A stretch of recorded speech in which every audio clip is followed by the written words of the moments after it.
চোখে যেন রাজ্যের বিস্ময়। বিমানবন্দরে গণমাধ্যমের ভিড় দেখে কিছুটা অবাকই হয়েছেন অজি ক্রিকেটাররা।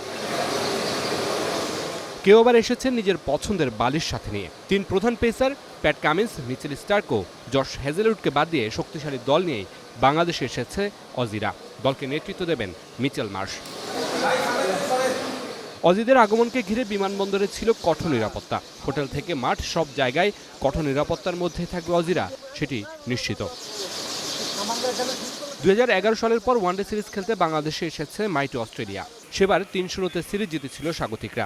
সবশেষবার অবশ্য টি-20 সিরিজ খেলতে এসে 4-1 ব্যবধানে হেরেছিল অজিরা।